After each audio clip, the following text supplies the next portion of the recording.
The blue light on the control panel at SETI headquarters started blinking at exactly 3:47 a.m. Earth Standard Time.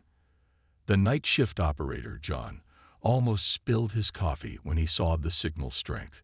In his 15 years monitoring deep space communications, he had never seen anything like this. "Control room, this is Station 7, he called out, his voice trembling slightly. "We're picking up a signal from the Kuiper Belt. It's structured. This isn't random space noise." Within minutes, the quiet control room transformed into a hub of frantic activity.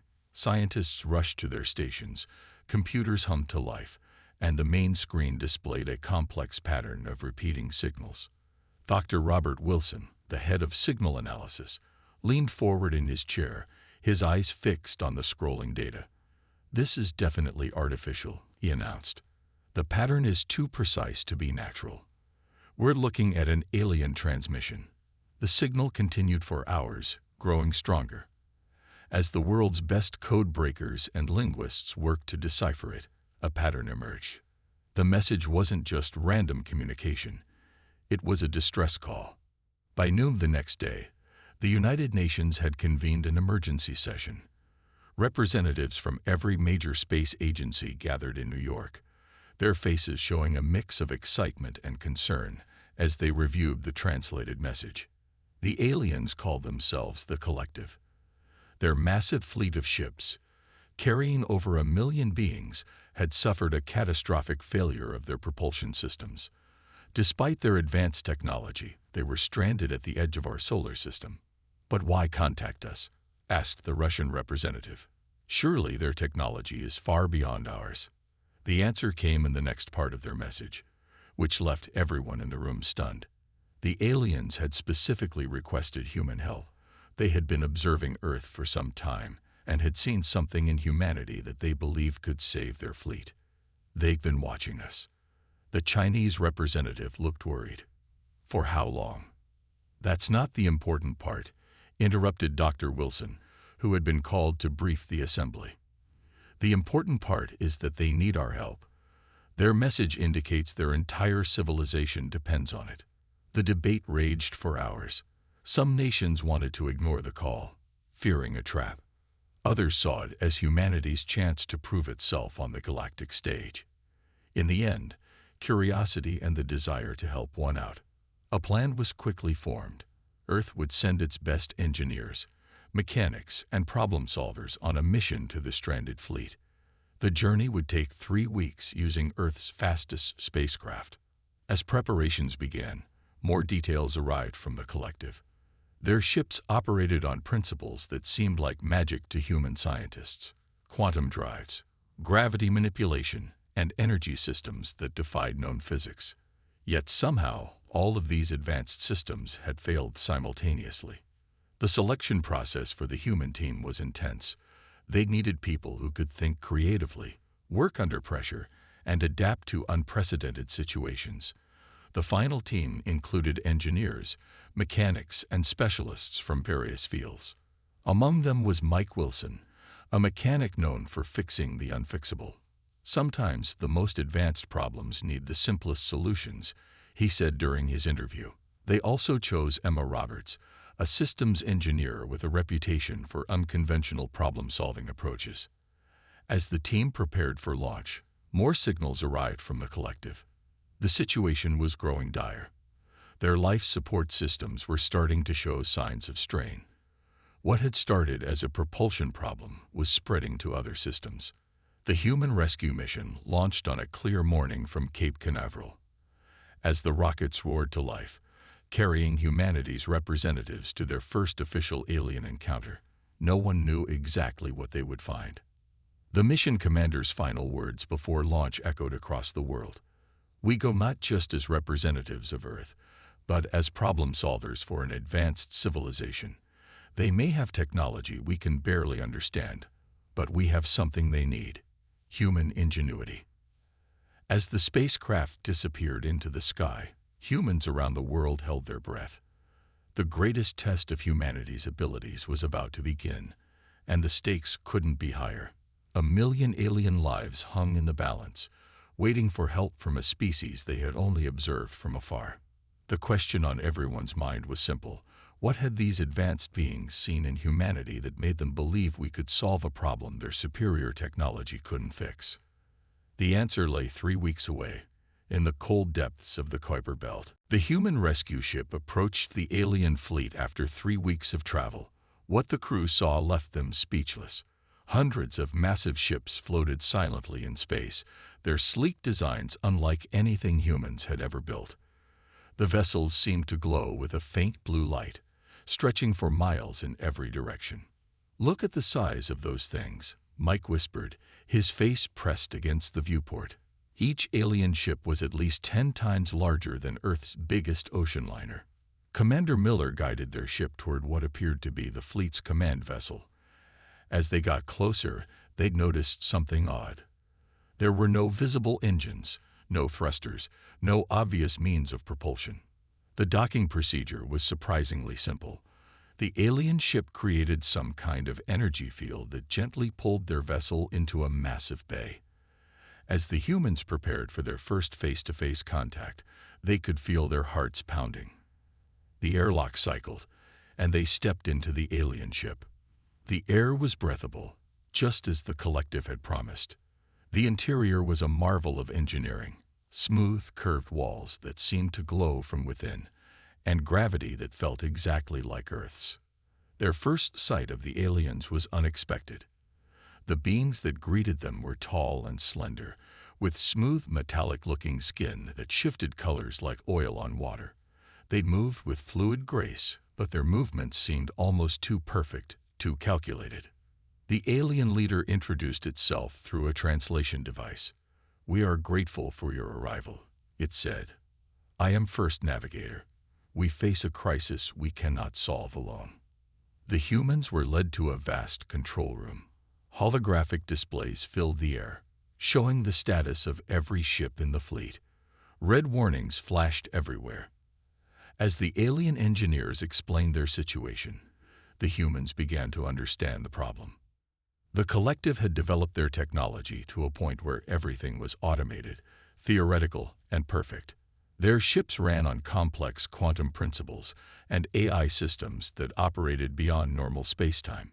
"But where are your manual controls?" Emma asked, looking around the control room. "What happens if the automatic systems fail?" The aliens looked at each other in what seemed like confusion. "Manual control is primitive," one said. "Our systems are perfect. They do not fail." "Except they did fail," Mike pointed out. "Everything can fail. That's why you need backups." The humans were shocked to learn that the aliens had no practical engineering knowledge. They couldn't repair things with their hands. They didn't understand basic mechanical principles. Their civilization had advanced so far that they'd lost touch with the fundamentals. "Show us your engine room," Mike requested. The aliens led them through pristine corridors to a chamber that hummed with energy. What they found amazed them, and not in a good way. The ship's power core was a marvel of science, operating on principles that seemed like magic. But there were no access panels, no maintenance tubes, no way to physically fix anything. Everything was controlled by AI and quantum systems that had now gone dark. "This is why you called us," Commander Miller realized. "You need people who know how to fix things the old-fashioned way." The First Navigator's skin rippled in what they learned was a sign of agreement. "Your species still maintains physical skills. You understand how to repair, to modify, to improvise. We have lost these abilities." Emma walked around the engine room, her mind already working on solutions. "We can help you," she said, "but you'll need to let us make some changes, big changes." The aliens agreed readily. They had no choice. Their perfect technology had failed them, and now they needed humanity's primitive knowledge to survive. As the human team began their work, they couldn't help but feel a sense of pride. The most advanced species they'd ever encountered needed their help not despite human imperfection, but because of it. Mike pulled out his toolkit, simple wrenches, screwdrivers, and diagnostic devices. The aliens watched with fascination as he began his work, their color-shifting skin showing patterns they'd never seen before. "First lesson," he said, holding up a wrench. "Sometimes the simplest solution is the best solution."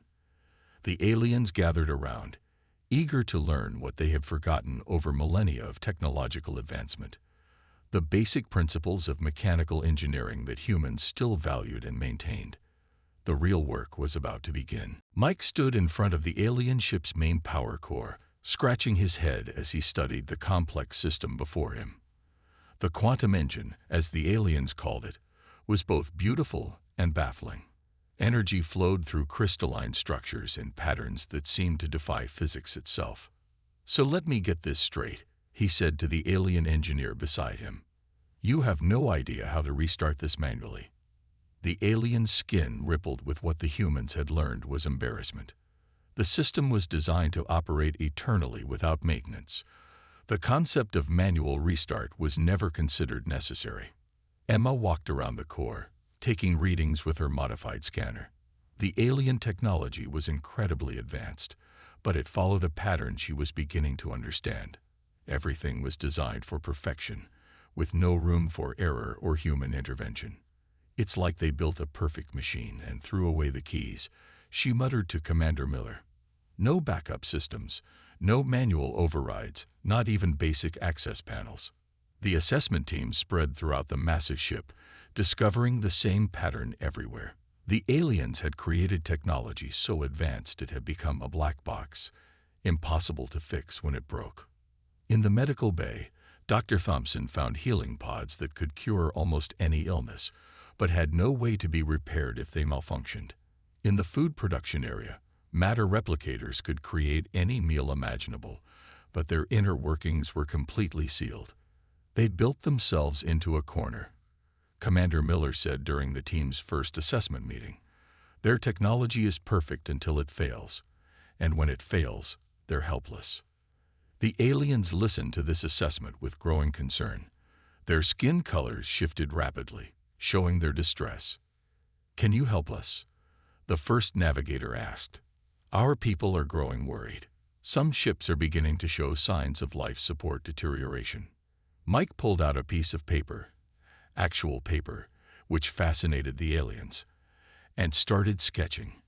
"We can help," he said, "but you need to understand something. Our solutions won't be perfect. They won't be elegant. They might even look ugly, but they'll work." He showed them his sketch, a hybrid system that would combine their quantum technology with basic mechanical principles. The aliens studied it with a mixture of horror and fascination. "You want to add moving parts?" one asked, their skin turning a deep purple of confusion. "Exactly," Emma jumped in. "Moving parts that can be fixed. Backup systems that can be operated by hand. Emergency protocols that don't rely on AI." The human team explained their plan. They would need to modify every major system in the fleet, adding manual controls and mechanical backups. It would be like adding a safety net to a high-wire act. Not elegant, but essential for survival. "Your ships are like beautiful racing cars with no spare tire," Mike explained. "Sure, they're perfect when they work, but one flat tire and you're stuck. We need to add the basics back in." The aliens struggled to understand this concept. Their civilization had spent thousands of years removing what they saw as primitive mechanical elements from their technology. The idea of reintroducing them seemed like going backward. But as the human team showed them more detailed plans, they began to see the wisdom in this approach. The humans weren't suggesting replacing their advanced technology, just adding simple, reliable backups. "Think of it like this," Commander Miller said. "Even the most advanced computer needs a power button." The assessment phase concluded with a detailed report. The human team had identified critical points in every ship where mechanical backups could be added. They had also found ways to create emergency manual controls for essential systems. The aliens called a meeting of their fleet's leadership to review the findings. As Commander Miller presented the human solution, he could see the resistance in some of their color changes. But they had no choice. Their perfect systems had failed them, and they needed a new approach. "We accept your proposal," the first navigator finally announced. "We will learn your mechanical ways." As the meeting ended, Mike pulled out his wrench again, smiling at the way the alien skin rippled at the sight of the simple tool. "Time for your first lesson in practical engineering," he said. "Sometimes you have to get your hands dirty to make things work." The real challenge was about to begin. Teaching a civilization that had forgotten the basics how to embrace imperfection in the name of survival. The work began in earnest as humans taught the aliens the basics of mechanical engineering. Mike stood before a group of alien observers, holding up a simple wrench. Their color-shifting skin showed patterns of intense curiosity as he demonstrated basic tool use. "Today, we're going to install manual bypass valves in your life support systems," he explained. "These will let you control airflow even if your main computers fail." The aliens watched in fascination as he cut into their perfect walls, installing crude but effective mechanical controls. One alien moved forward, its skin rippling with what seemed like distress. "You are damaging the ship's aesthetic perfection," it said. "Better an ugly ship that works than a beautiful one that doesn't," Emma replied, joining Mike with an armful of tools. "Now, who wants to learn how to use a screwdriver?" To everyone's surprise, several aliens stepped forward. They were clumsy at first, their long fingers unused to holding tools, but they learned quickly. Soon, small teams of aliens were working alongside humans throughout the fleet. In the engine room, Emma was teaching another group about redundancy. "See, we're adding these mechanical gauges," she explained. "They don't need power to work, just good old-fashioned pressure and springs." The aliens were particularly amazed by what Mike called percussive maintenance, the careful application of force to fix stuck mechanisms. The first time he demonstrated by tapping a stuck valve with a rubber mallet, their skin turned colors they'd never seen before. But that's not in any technical manual," one protested. "That's the point," Mike grinned. "Sometimes you have to improvise." Commander Miller oversaw the installation of emergency manual controls in the bridge. The sleek, automated control panels now had backup levers and switches that could operate critical systems without computer assistance. "Your ships are marvels of technology," he told the first navigator, "but they're vulnerable because they're too perfect. By adding these primitive controls, we're actually making them more advanced." The first navigator watched as human engineers installed a manual steering system. Actual physical controls that could guide the massive ships if their quantum navigation failed. "We had forgotten," the navigator said, its skin showing deep blues of contemplation. "In pursuing perfection, we lost something important." The work continued around the clock. Humans taught aliens how to splice wires, repair circuits, and build mechanical backup systems. They showed them how to create emergency protocols that didn't rely on AI. One young alien engineer, after successfully repairing a broken panel using basic tools, showed colors of excitement never before seen in their species. I fixed it," it said in wonder, "with my own hands."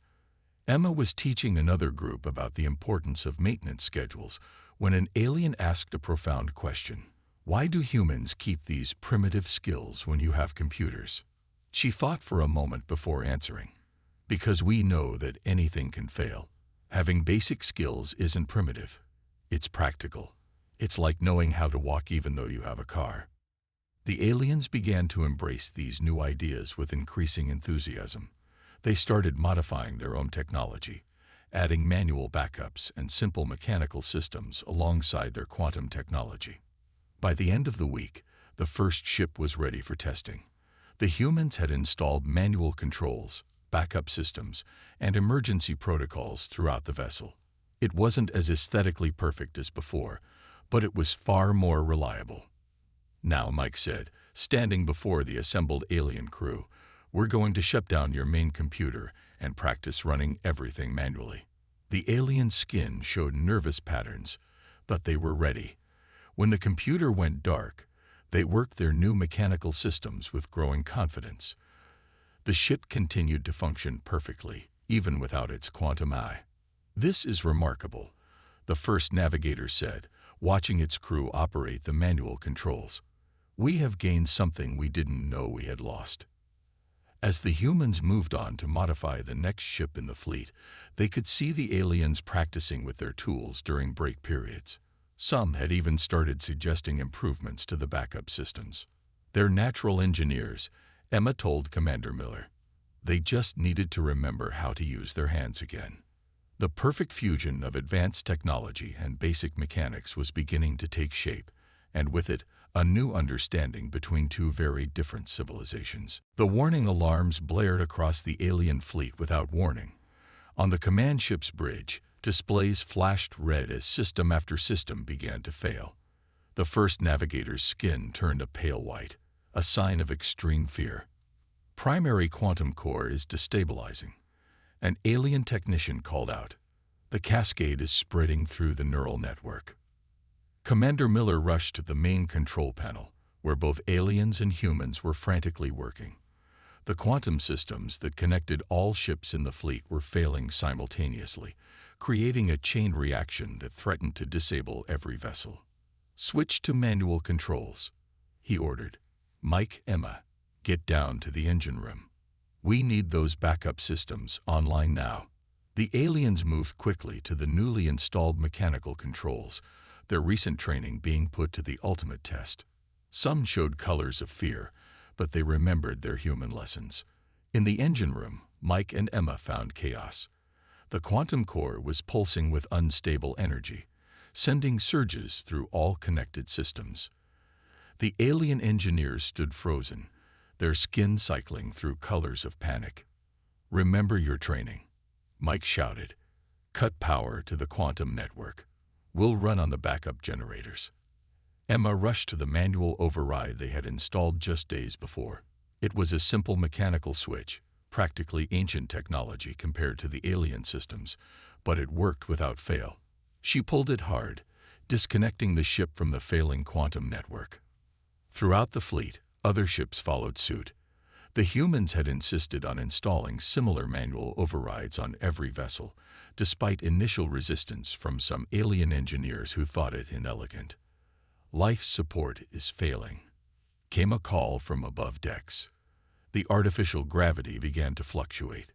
"Switch to mechanical air circulation," Commander Miller ordered through the comm system. "Use the hand pumps if you have to." The aliens moved with surprising efficiency, their recent practice with primitive technology paying off. Teams worked together, manually operating the backup systems that would keep them alive. In one section, an alien engineer actually used percussive maintenance, hitting a stuck valve with a hammer, just as Mike had taught them. The valve freed up, restoring airflow to a critical section of the ship. "The quantum core is reaching critical levels," Emma reported, checking the mechanical gauges they had installed. "We need to shut it down completely." Mike looked at the first navigator, who had joined them in the engine room. "It's your call," he said, "but if we don't shut it down, we could lose everything." The navigator's skin showed a pattern they had never seen before, a swirl of colors that seemed to represent both fear and determination. "Do it," it ordered. Mike and Emma worked with the alien engineers to execute an emergency shutdown of the quantum core. It was a procedure they had created and practiced, but never actually performed. The massive energy core slowly went dark for the first time in centuries. For a tense moment, everyone held their breath. Then the backup systems kicked in. Simple fusion generators that humans had insisted on installing. They weren't as powerful as the quantum core, but they were reliable. "Report," Commander Miller called from the bridge. Ship after ship reported in. Thanks to the manual backups and mechanical systems, they had avoided complete disaster. The fleet was operating on reduced power, but they were alive. "I understand now," the first navigator said, its skin showing deep blues of realization. "This is why you insisted on these backups. This is why you taught us to use our hands again." Mike nodded, wiping sweat from his forehead. "Perfect systems fail perfectly," he said, "but imperfect systems can be fixed." The crisis had been averted, but it had taught both species valuable lessons. The aliens had learned the value of maintaining basic skills and backup systems. The humans had proved that sometimes the old ways were the best ways. As the emergency teams worked to stabilize the fleet, Emma noticed something interesting. The aliens were working the manual controls with confidence now, their movements sure and practiced. They were even making improvements to the backup systems, combining their advanced knowledge with basic mechanical principles. "They're going to be better engineers than us soon," she told Mike with a smile. The first navigator approached Commander Miller on the bridge, its skin now showing colors of gratitude and respect. "We called you because we needed help," it said. "We didn't realize we would receive something far more valuable, a reminder of truths we had forgotten." The crisis was over, but its impact would be felt for generations to come. In the wake of the crisis, the alien fleet underwent a remarkable transformation. What had started as an emergency repair mission turned into something much more significant, a complete revolution in how the collective approached technology and engineering. The main hangar bay of the command ship had been converted into a unique classroom. Mike stood before a group of alien engineers, demonstrating the inner workings of a simple combustion engine. The aliens watched with intense focus, their skin showing patterns of deep concentration. "See, the beauty of mechanical systems is that you can see how they work," Mike explained, turning the engine's crankshaft by hand. "When something goes wrong, you can trace the problem just by following the parts." Across the room, Emma was teaching another group about electrical circuits. The aliens, who were used to quantum systems that operated beyond normal space-time, were fascinated by the simplicity and reliability of basic electronics. "Look at their skin colors," Commander Miller remarked to the first navigator. "I've never seen them so excited about learning." The navigator's own skin showed pleased patterns. "We had become so focused on advancement that we forgot the importance of understanding the basics. Your people are teaching us to think differently." But the learning wasn't one-sided. As the aliens mastered basic engineering principles, they began sharing their own knowledge with the humans. They explained the theories behind their quantum technology in ways that humans could understand. "It's like they're translating advanced physics into mechanical terms," Emma said during a break. She had just learned how the aliens' quantum drives worked by comparing them to standard engines. "They're becoming brilliant teachers." The aliens had started creating hybrid systems, combining their advanced technology with human-style mechanical backups. These new designs were neither purely quantum nor purely mechanical, but something entirely new. One alien engineer, whose skin usually showed patterns of deep thought, had developed a backup system that used simple mechanical principles to control quantum fields. It was revolutionary, combining the best of both approaches. "We never considered such combinations before," the alien explained to Mike. "We thought advancement meant leaving the physical behind. Now we understand that true advancement means building upon foundations, not abandoning them." The humans were learning too. The aliens' understanding of energy and matter helped them improve their own designs. Simple tools were made more efficient, basic systems more effective. Commander Miller watched as human and alien engineers worked side by side, sharing ideas and solving problems together. "This is more than just fixing ships," he told the first navigator. "We're building bridges between our technologies, our ways of thinking." The navigator agreed. "My people are changing. Look at how they handle tools now, not with disgust, but with pride. They understand now that working with one's hands is not primitive. It is fundamental." In one corner of the hangar, a young alien was teaching a human engineer about quantum field manipulation, while simultaneously learning about gear ratios. Both were equally fascinated by what the other knew.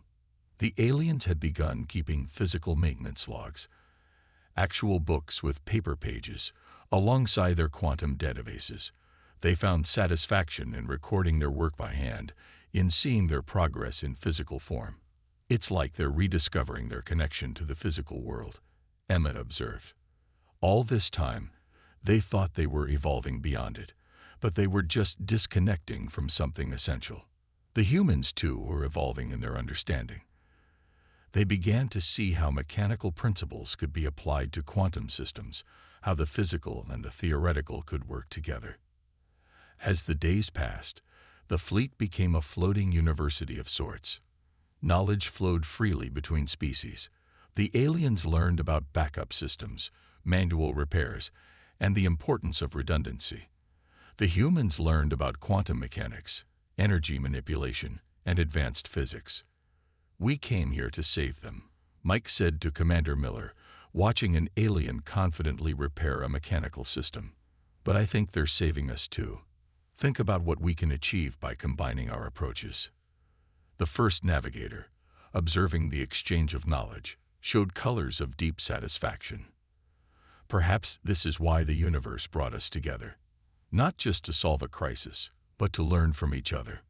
The learning continued, and with each passing day, both species grew stronger. They were creating something new, a perfect balance between the advanced and the basic, the theoretical and the practical.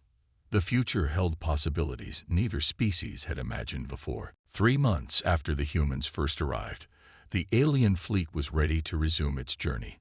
The ships had been transformed, now featuring a harmonious blend of quantum technology and mechanical systems. Every vessel had been upgraded with manual backups, physical controls, and hybrid systems that combined the best of both civilizations. Commander Miller stood on the bridge of the command ship, looking out at the fleet. "Hard to believe these are the same ships we found stranded here," he said to the first navigator. The navigator's skin showed proud colors. "They are better now. We are better. Your people have given us more than just repairs. You've given us back something we lost centuries ago." The final systems check was underway. Throughout the fleet, alien engineers confidently operated their new hybrid controls. They understood their ships now, not just as theoretical constructs, but as physical machines they could maintain and repair. Mike and Emma were overseeing the startup sequence of the modified quantum core. The new design incorporated mechanical safety systems alongside the advanced alien technology. It was a perfect symbol of what the two species had achieved together. "Power systems stable," Emma reported. "The mechanical regulators are working perfectly with the quantum field generators." The aliens had insisted on adding a special section to their ships, actual workshops with tools and spare parts. These spaces, once considered primitive by their standards, were now points of pride. "We will continue to practice what you have taught us," an alien engineer told Mike, its skin showing colors of commitment. "We will never again let our pursuit of perfection make us forget the importance of practical knowledge." The humans had learned just as much. Their understanding of physics and energy had grown tremendously. The aliens' advanced theories, combined with human practical experience, had opened new possibilities for both species. "It's time," Commander Miller announced. The fleet was ready for its first test of the new hybrid propulsion system. The first navigator gave the command. Throughout the fleet, quantum drives hummed to life, now regulated by physical controls that any engineer could understand and repair. The ships began to move, more smoothly than ever before. All ships reporting successful drive engagement called out an alien technician, using both the quantum displays and the new mechanical gauges to monitor the systems. Before the human team prepared to return to Earth, the collective made an unprecedented announcement. They wanted to establish a permanent exchange program between their civilizations. "We propose sending our engineers to Earth to learn your ways," the first navigator said, "and we invite your people to join our fleet to continue this remarkable partnership." Commander Miller looked at his team. They had already received permission from Earth for this possibility. "We accept," he said. "This is just the beginning of what our species can achieve together." The aliens had prepared something special, a new ship built using the combined knowledge of both species. It would serve as Earth's first faster-than-light vessel, a gift of gratitude and a symbol of their new alliance. "This ship represents who we are now," the navigator explained, its skin showing patterns of deep meaning. "Not a perfect species that has abandoned its foundations, but one that understands the value of both advancement and practical wisdom. As the human team prepared to board their new ship, both species gathered in the main hangar. The aliens had adopted a human custom. They applauded, their skin rippling with colors of joy and gratitude. Mike looked at the tools in his hands, simple wrenches and screwdrivers that had helped save an advanced civilization. Sometimes the oldest solutions are the best solutions, he said. Emma nodded, watching alien children practicing with mechanical tools, their skin showing excitement as they learned to build and repair things with their own hands. And sometimes moving forward means remembering where you came from. The first navigator approached Commander Miller one last time. The universe is vast, it said, and we now know that true wisdom comes not from achieving perfection, but from maintaining balance. Your species reminded us of this. As the humans departed in their new ship, they watched the alien fleet begin its journey, now stronger and more resilient than ever before. The vessels moved together, their hybrid systems working in perfect harmony, a testament to what could be achieved when different approaches came together. The partnership between humans and the collective marked the beginning of a new era for both species. They had learned that the path to the future wasn't about abandoning the past, but about building upon it, combining the best of both worlds to create something greater than either could achieve alone. It was humanity's first step into a larger universe, and they had earned their place among the stars not through perfect technology, but through the simple wisdom of remembering the basics.